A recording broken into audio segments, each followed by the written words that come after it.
Hey guys, how's it going? My name's David, I'm with CBK Water Sports. Today we are going to be installing this beast of a thruster on this beautiful 2025 FE23 by Centurion. So come along as we get this thing thrown on. Got the thruster out of the box, got to install the grills onto it first. Step number one.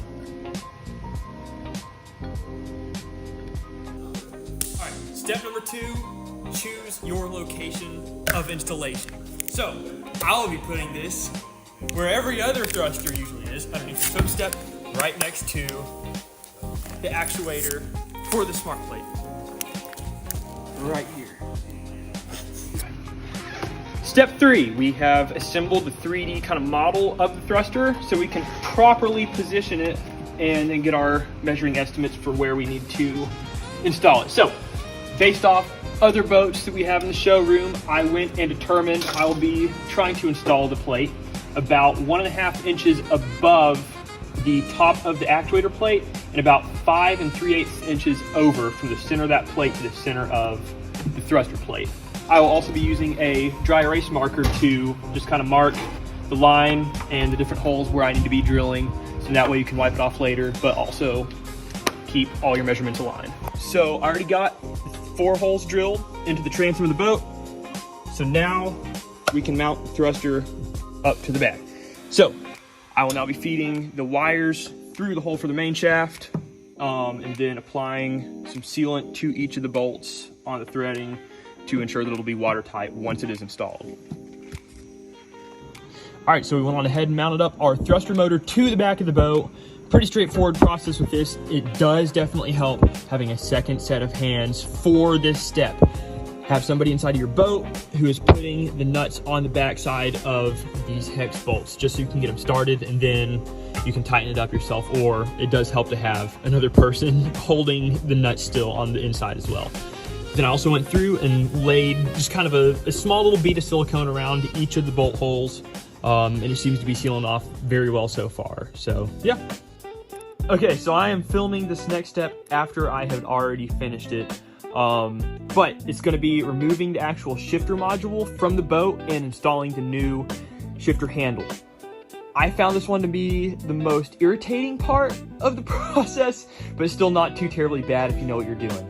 So I just went on ahead and took off that hex bolt right there, popped off the old shifter handle, and then you're going to have to cut a hole through the metal on that, and then through the back side. I'll throw up some pictures here so you guys can properly see where they're supposed to go. I had to take out more than what I originally thought, which you can see here in the pictures. But once I did that, I was able to get the wires thrown through pretty easily, and then I was able to attach the new shifter handle onto it, and it was pretty straightforward after that. All right, so next you're gonna wanna run your wiring harness from your shifter.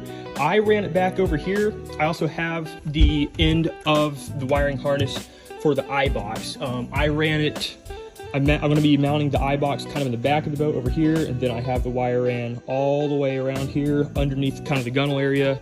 And then I gave enough room so that I am able to wire up everything down here, and then I can go and zip tie it up underneath that same area, kind of above the whole console area right here. The shifter harness will also need power and ground ran to it. So I am running a power wire off of the key on power from the ignition switch. So as you can see, it's just right there, right next to those 2 purple wires. So that will be also running back along through here, under here, and then to that harness. Also for the ground wire, I'll be running it from this bus bar underneath the dash. You can kind of see it up there. That is where I'll be attaching the -2, and then also running it in the same direction to the back, which will power not only the light inside of the shifter up on top where it says ezDrive, but also the switch itself. Just got the wiring done for the harnesses. This is your harness coming off of your iBox, and this is the harness coming off of your shifter. I have the positive here coming from the key switch, as well as the negative that goes to the bus bar. It is pretty straightforward, just black to black, blue to blue, gray to gray, and then the white and red just go onto the red coming off the key switch. They do recommend putting a 5 amp inline fuse in the positive line, so I went on ahead and did that just to make sure that the boat doesn't burn down, because that would not be good. So if you need to look at the wiring, you can pause that there, take a look at that, but like I said, it's pretty straightforward, nothing too bad. All right, so new day, new mustache. That means I already did the rest of the wiring on the boat. But I'm still gonna walk through and show you guys where I ran all the wires to, because it actually turned out better than what I originally had planned. So let's look at that. All right, so taking a look here at the battery, we have our main positive cable running straight off that post, right into that fuse box. I believe it's a 325 amp fuse, but I'm gonna have to double check that for you guys. And then we have our main ground. Now, if you look here, they're just kind of stacked up on top of each other. And on this FE23, there's a little compartment where you can just run those wires straight back, and it goes directly into the engine compartment. Now, I ended up mounting the iBox right there instead of over on that side like I originally intended. But there was not a good place to mount it over there after I started looking into it. So I just ended up mounting it onto that black plastic shroud right there, and it worked out very well for me. All right, so if we take a look here at the side of this iBox, we'll be able to see the different terminals that are on it. Very straightforward, positive to red, ground to black, easy as can be with that. This is gonna be your wiring harness that goes to your throttle or shifter, whichever you would like to call it. And then this goes to the fast connect box. So on this model of thruster, there are 2 wires that come off of it, and those go directly into that yellow box and just mount up. I believe it's A and B, very straightforward to see that, but I just decided to mount it there just so it's all in the same place, very easy to access everything. And then the cables that run off that just kind of go up and around and then to the thruster itself.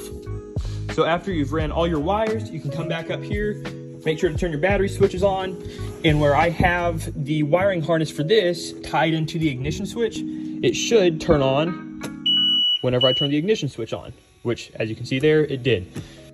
The first time that I went to go and turn the ignition switch on, the little blue light did not turn on, and I ended up having a bad fuse.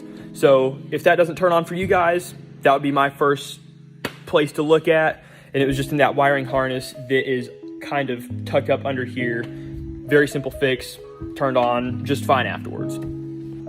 Just as a demonstration for you guys, I don't recommend doing this out of water, but just to show you guys that the switch does work if you turn it right, and then if you turn it left, you can hear those relays firing in that iBox, and you can hear that thruster turning. So that means that it is functioning as it should. From there, you should be good to go. Go on ahead and take your boat out to the water, make sure that everything works, and that there's no water coming in, because on boats, that's usually not a very good thing if you're sinking. But if you did the sealing correctly, then you should be good to go with that as well. But yeah, pretty straightforward process. Red to red, black to black.